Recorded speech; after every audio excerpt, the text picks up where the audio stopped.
Howdy y'all. In 1776, the United States began a war for independence from the British monarchy, ostensibly in a push for democracy. While the extent to which the United States can actually be considered democratic today is up for debate, this idea of fighting for the establishment and preservation of democracy continues to be a point of pride for many Americans. However, the actions of the United States and foreign countries have often run counter to these supposed democratic ideals.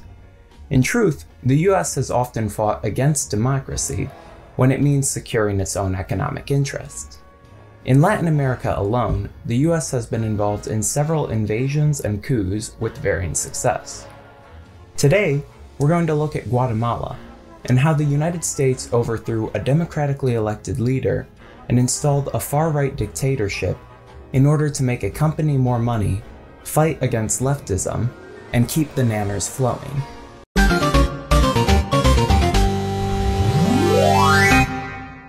For a brief post-colonial history of Guatemala up to this point, like many countries in Latin America, it was subject to Spanish colonial control spanning from 1519 to 1821. Following this, it would declare independence, briefly become a part of Mexico, and then break off and join the Federal Republic of Central America, a union of former Spanish territories. However, the union was short-lived due to competing interests among the member territories, and dissolved in 1841 following a civil war. Guatemala would then declare itself an independent republic and spend the next several decades swapping between more conservative and more liberal dictators. In 1930, shortly after the beginning of the Great Depression, Guatemala would experience a particularly tumultuous transition of power. The president at the time, Lázaro Chacón, who was already facing popular unrest due to the financial crisis, would suffer a stroke that would incapacitate him. A relative of his was quickly appointed to fill in for him until he recovered. But 4 days later, the government would be toppled in a coup by military general Manuel Orellana. So for those keeping track at home, this is one coup that the US wasn't involved in. Probably. Orellana's reign would be over before it could get started, however, as the United States would immediately voice their opposition to the Orellana presidency, and due to their massive influence within the region at the time, would essentially force his resignation. They would then push forth new elections very quickly. So quickly, in fact, that only one candidate was able to mount a campaign after the Guatemalan elite collectively threw their support behind him, and thus began the reign of Jorge Ubico. The Ubico regime was characterized by infrastructure development as well as harsh restrictions on individual rights. He ordered the construction of railroads, but these were built by unpaid indigenous laborers. He was a big fan of European fascists, and like fascists do, he suppressed all political opposition and militarized everything. Post offices, schools, orchestras. If you can think of it, odds are he gave it a gun. He also abolished slavery, replacing it with a system where indigenous workers were required to work at least 100 days of hard labor at assigned plantations, and if they failed to comply, they could be killed. So I guess he didn't so much abolish slavery as he did streamline it. Ubico also sought to freeze wages at very low amounts to prevent workers from getting paid that much. Saying that right after the slavery by penalty of death bit seems a bit redundant, but yeah. Eventually, in 1944, Ubico would be forced out of office when he abolished freedom of speech and the press, and the Guatemalan people responded with protests and a general strike. He appointed a 3-man military junta to replace him, but one of the members would hold Congress at gunpoint and force them to appoint him president. That man was Juan Federico Ponce Valles, but his reign was shorter than his name, as he would be couped in the 1944 Guatemalan Revolution. Is couped a word? Nah, it is now. So yeah, that makes the second coup in this video, but this one also wasn't the US's doing. But just you wait, we're getting there. Following the coup, a three-man military junta would once again assume control of Guatemala. But in a shocking turn of events, this junta actually set up democratic elections. And in the first actually democratic election in Guatemalan history, Juan José Arevalo, a former university professor, won with 86% of the vote.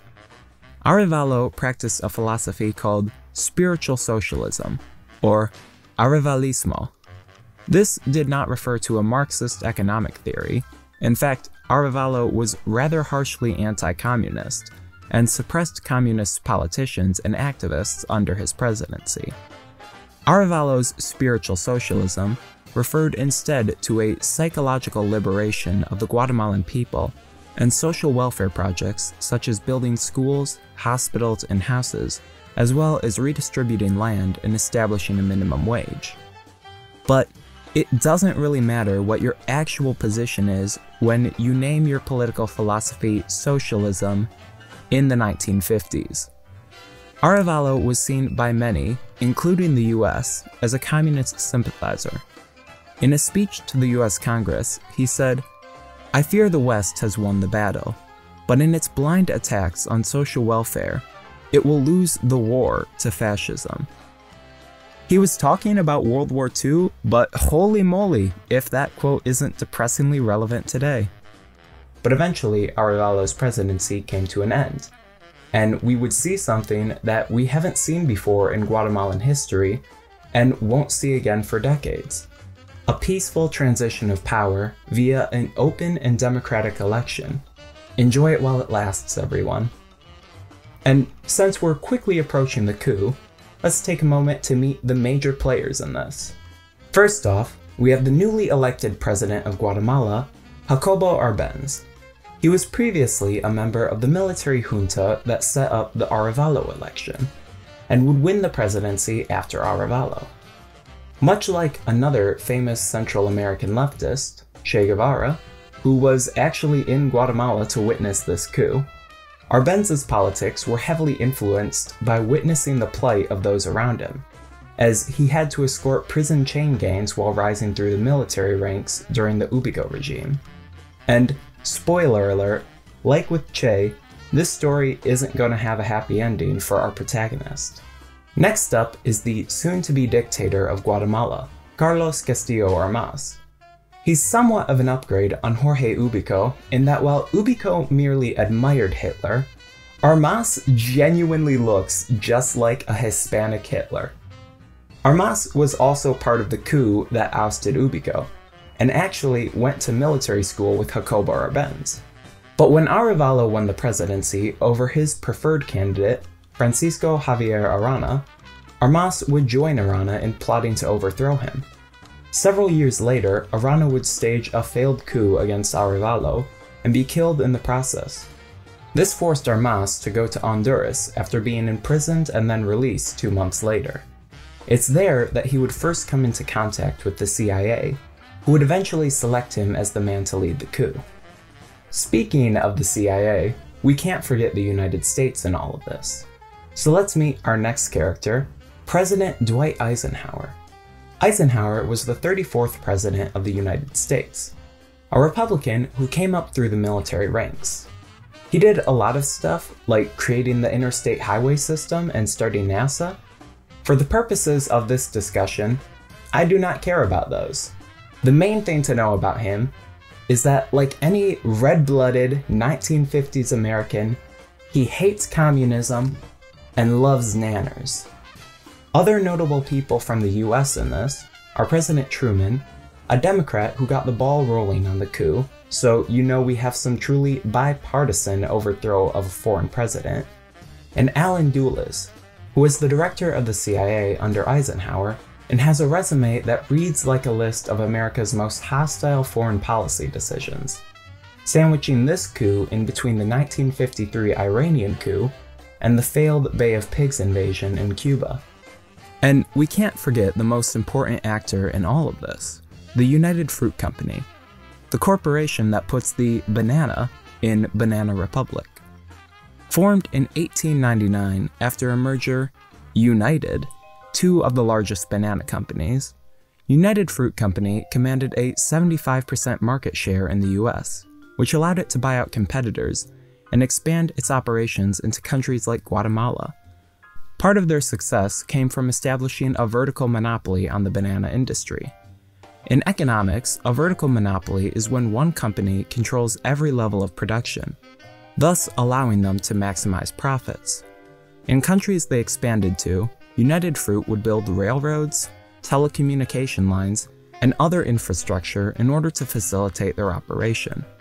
They also owned the refrigerated ships that they used to transport bananas to the US, and they registered them in multiple countries to avoid US taxes. Take note of that. Tax dodging is going to be a bit of a recurring theme here. Now, the infrastructure United Fruit built gave countries an incentive to be very friendly towards the company. Guatemala gave United Fruit control of their postal service and permission to build railroads in the country, and under the Ubico regime, United Fruit was granted some insane concessions. They weren't taxed at all, weren't required to pay import duties, and Ubico froze wages at low levels in order to help United Fruit. All of this allowed United Fruit to become the largest landowner, largest employer, and largest exporter in the country.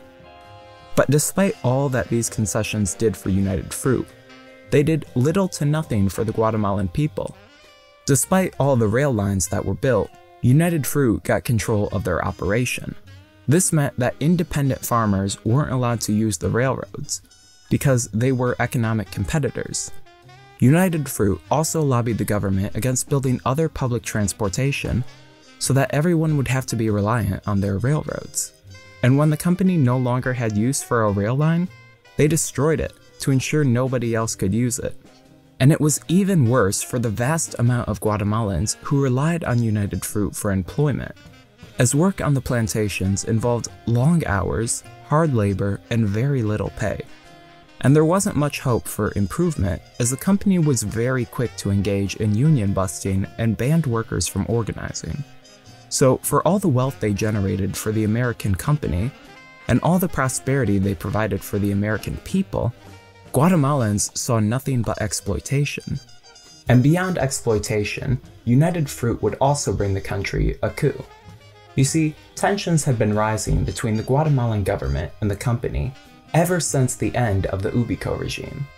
Whereas Ubico had cultivated a close relationship with the company at the expense of the Guatemalan people, Arevalo and Arbenz pursued policies that were far less deferential to the company. Arevalo passed labor reform laws that allowed workers to strike for higher wages and job security.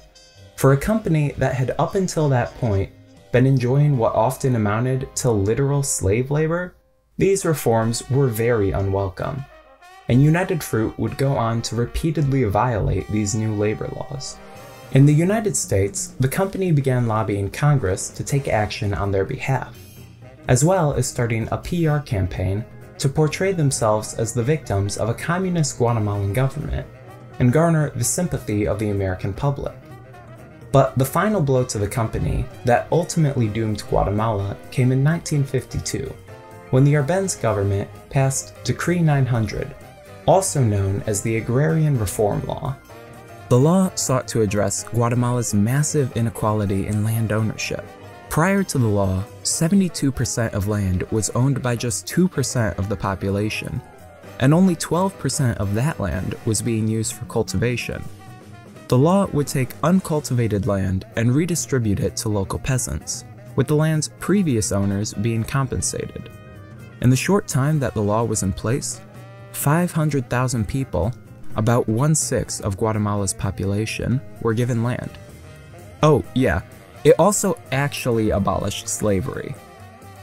Rather than communist, Arbenz saw this redistribution as a move towards a more capitalist society. Whereas before, Guatemalans were essentially relegated to working for feudal lords, they would now have their own land, and the overall production of Guatemala would increase. It's comparable to the United States' own Homestead Act, except that the land is being bought from the rich landowners and companies rather than taken from natives. And just a fun fact to show how much Arbenz stood by this law. Much of his own land was redistributed under it. Of course, this law was seen by United Fruit as an outright attack. Despite being the largest landowner in the nation, the company only actually cultivated about 15% of its land. This resulted in approximately 234,000 acres of land. For reference, the company owned 550,000 acres, being slated for expropriation.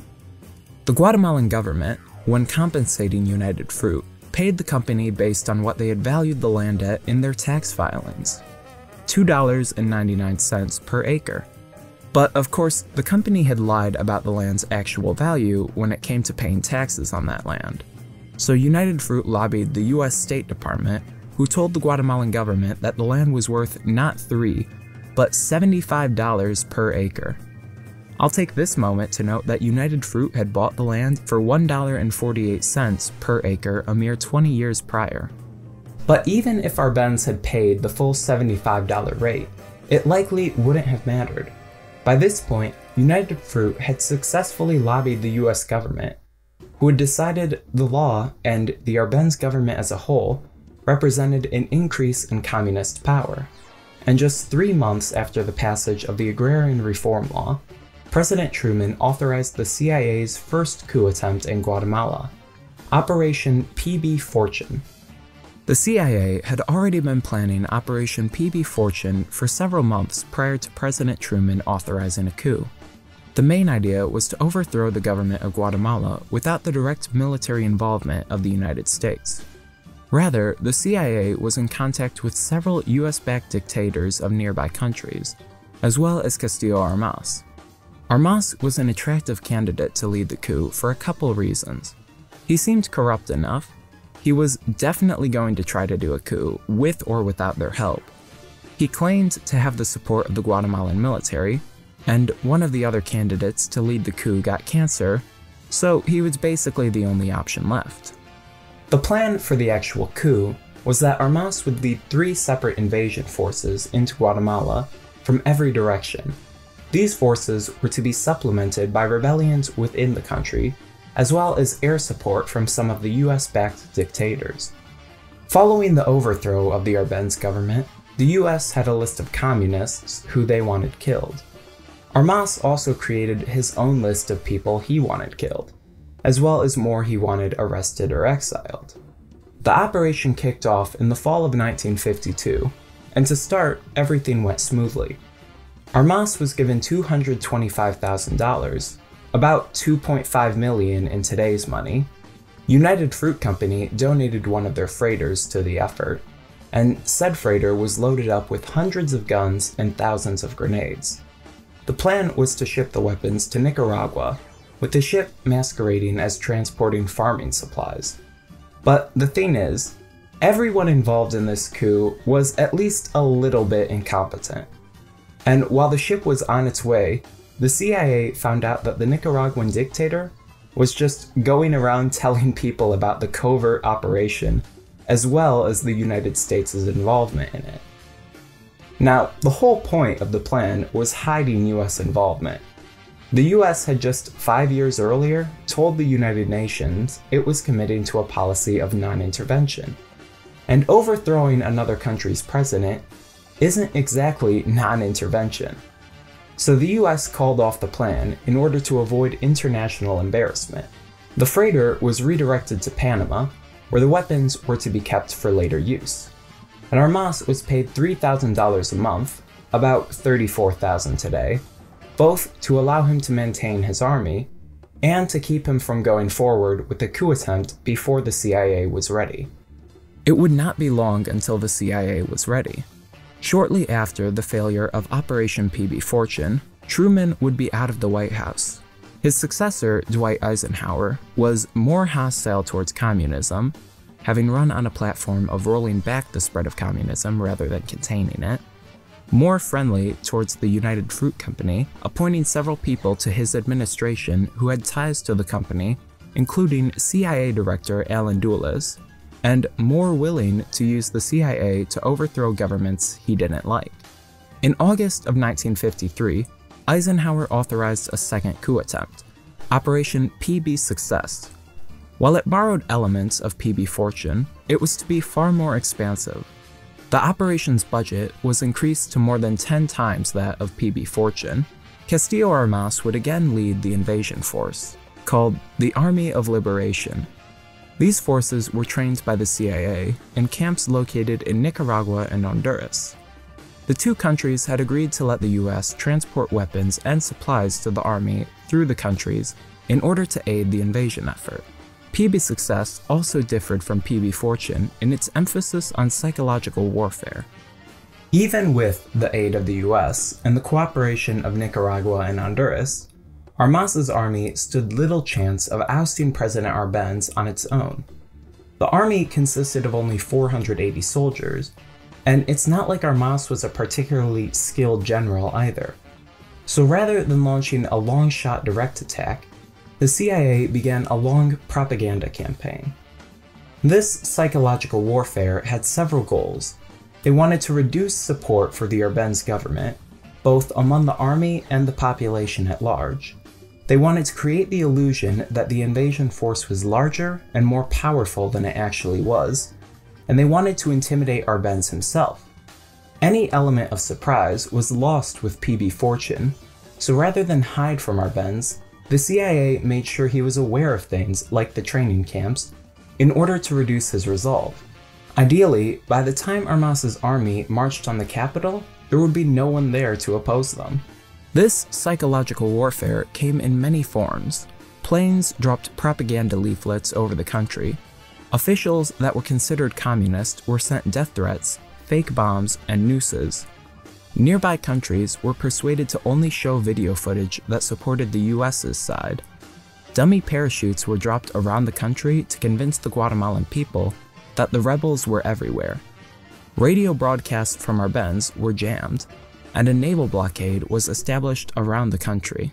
The most effective form of psychological warfare, however, was the Voice of Liberation, a radio broadcast that was produced in Miami, Florida, and then sent into Guatemala City, where it would be broadcast twice a day.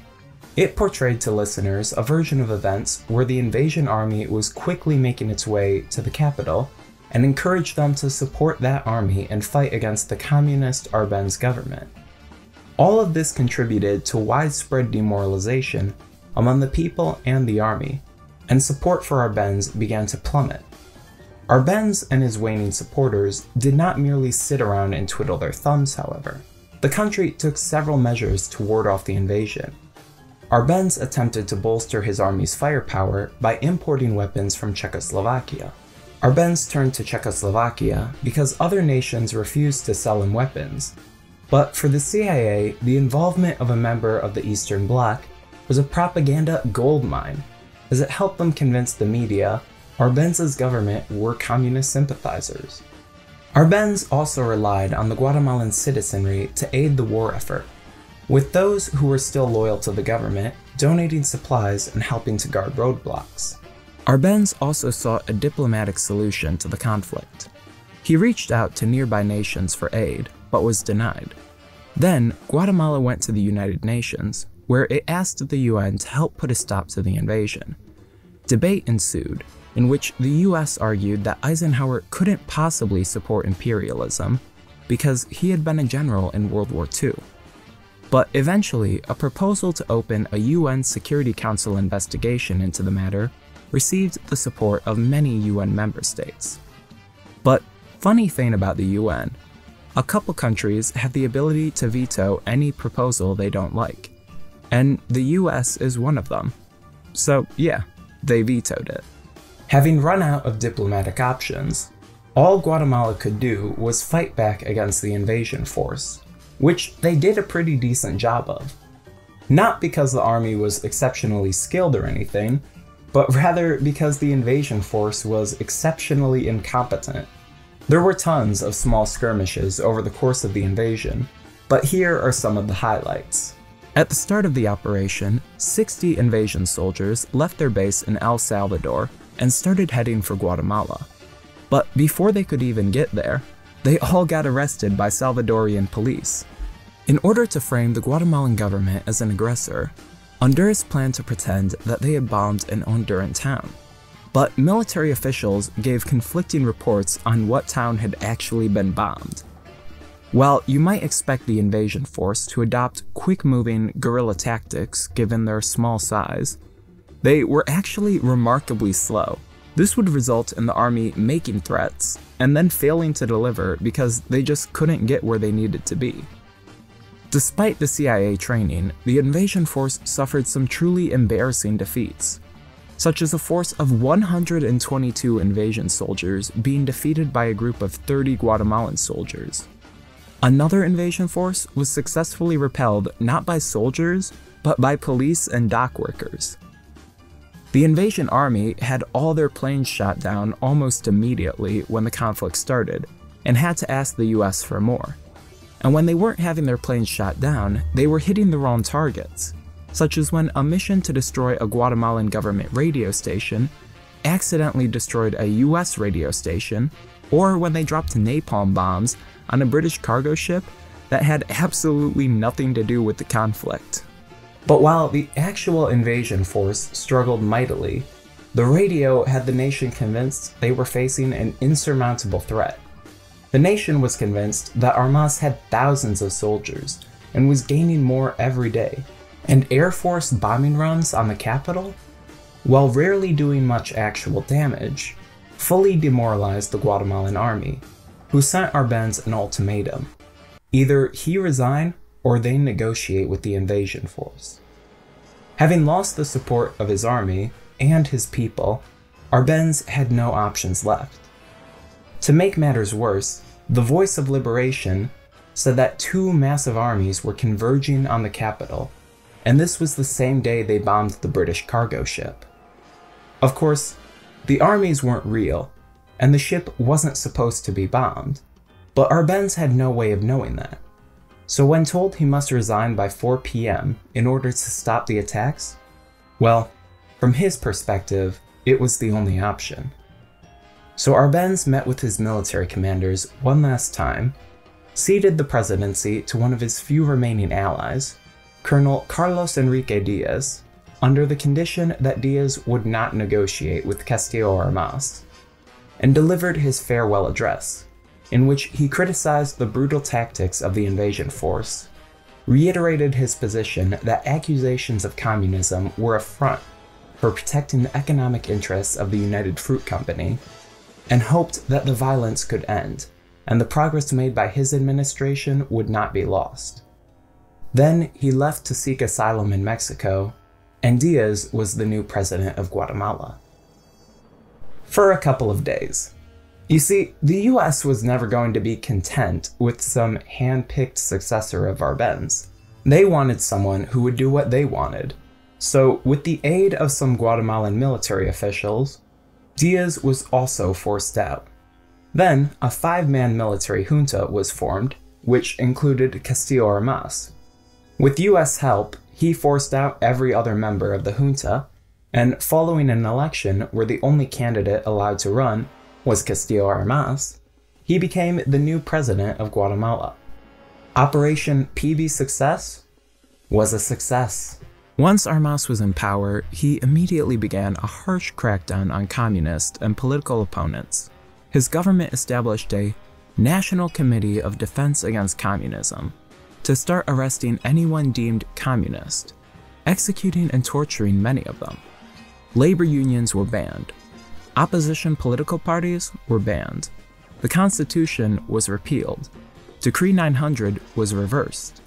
Subversive books were burned. 75% of voters were disenfranchised. And any resistance to the new administration was met with swift violence. Meanwhile, in the US, the CIA began their efforts to solidify the narrative surrounding the coup. This started with destroying all the documents related to Operation PBSuccess. The CIA then launched Operation PBHistory, in which they seized every document they could get their hands on from the Arbenz government, in an attempt to find a connection to the Soviet Union. You see, while they were willing to overthrow a government because they suspected Arbenz was a communist, they didn't have any actual evidence he was, because he wasn't. While they had hoped to find documents which would justify their coup, they came up essentially empty-handed. The closest thing they had to evidence of Soviet collaboration was that Arbenz's wife owned a biography of Joseph Stalin. Although, fun fact, Operation PBHistory did result in the CIA creating its file on Che Guevara. I mentioned earlier that Che was in Guatemala during the coup, and in fact, the coup was what convinced him that armed struggle was a necessity. So the CIA actually played a pretty significant role in creating someone who would eventually become one of its biggest targets. And with them unable to find anything to actually justify the coup, the CIA and the US faced strong criticism. They were lambasted in the European press and reviled by many Latin American nations. But it didn't really matter. Arbenz had already been ousted, and back at home, the coup received bipartisan support. This would not be the last time the United States would overthrow a government out of a fear of communism. So how did things turn out following the coup? Well, following his exile, Jacobo Arbenz would spend the rest of his life drifting around as the CIA continued operating against him. Even outside of the presidency, they continued their defamation campaign and monitoring. In fact, one of his best friends for several years was actually a CIA spy. But eventually, in 1971, he would become ill and die in Mexico while taking a bath, either from a heart attack or a suicide. Sources differ. But after all he went through, neither is difficult to believe. 25 years later, his remains would be sent to Guatemala, so that he could be buried in his home country. When he left Guatemala, his public image was at an all-time low thanks to the efforts of CIA propaganda. But now, thousands of people flooded the streets in his honor. Castillo Armas was shot and killed by a member of his own guard 3 years into his presidency. Eisenhower and Truman spent the rest of their lives doing typical post-president stuff, endorsing candidates, giving speeches, in Truman's case, extensively defending his atomic bombing of a bunch of Japanese civilians, and they eventually both died of heart and organ failure respectively. Today, they're both generally regarded as top 10 presidents in US history. And it says a lot about how many shitty presidents this country has had, that after all I've laid out for you, I don't particularly disagree with that ranking. And finally, how did things turn out for United Fruit? Well, despite their business interests being the reason this all happened in the first place, the company struggled in Guatemala following the coup. They were hit by an antitrust suit, lost ownership of the railroads, and would eventually sell all of their land in Guatemala by 1972. They had a corporate merger in 1970, but as the company's financial outlook continued to look grim, the president of United Fruit, Eli Black, jumped out the fucking window of his 44th floor office. It would come out a few weeks later that the company had recently bribed the president of Honduras with $1.25 million in hopes of getting lower taxes. Following this, United Fruit Company would be bought and rebranded as Chiquita Brands International. The rebrand definitely helped with the company's image, but while you can take away the name from United Fruit Company, you can't take away the shady dealing in Latin America, as Chiquita was found out to be funding Colombian far-right paramilitary groups in the early 2000s. And as for the actual country of Guatemala, while it seemed on track to develop into a stable democracy and decrease the amount of the population living in poverty, that went right out the window. Armas's government reverted the nation to its reliance on plantation-style production, which benefited only a small number of wealthy elites. Even with significant amounts of aid money from the US, life in the country deteriorated. Armas would be followed by a series of military dictators, and anger with these leaders would lead to the Guatemalan Civil War, beginning in 1960. This war, fought between the Guatemalan government, with the help of the United States, and leftist groups within the country, would result in 200,000 deaths, the vast majority of those deaths being inflicted by the government against the civilian population, particularly the native Mayan population. This war did not end until 1996, and while Guatemala once again has democratic elections, labor conditions remained poor throughout much of the country. In non-unionized banana plantations, workers faced slavery-like conditions, receiving low pay and working long hours in workplaces rife with abuse, and those who attempt to unionize are often killed. The consequences of the 1954 coup are still felt today and will likely continue long into the future.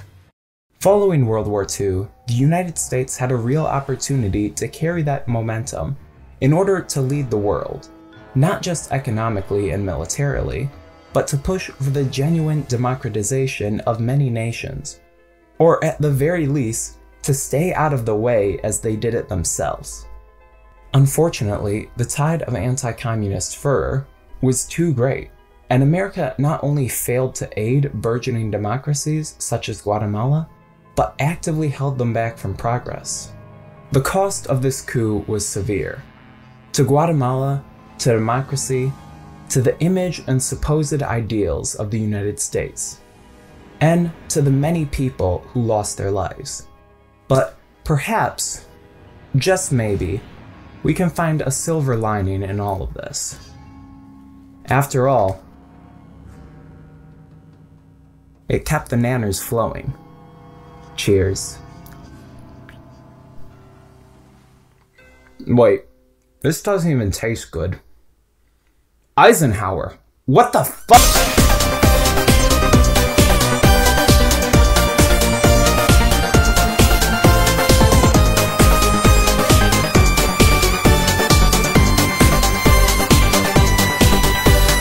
Thanks for watching. Like, comment, and subscribe. A special thank you to my patrons who should be scrolling by right now. If you want to give me money, the Patreon link is in the description. This was originally going to be one of my first videos. I did a presentation on the coup for history class about a year and a half ago, and wanted to make a video on it, but I was just never happy with the script. But coming back to it with almost 20 of these things under my belt made it a lot easier. I do like doing these history ones, so if you have any ideas for future videos, comment them and I'll be sure to check them out. Alright, goodbye. That wasn't a bit, by the way, I genuinely hate bananas.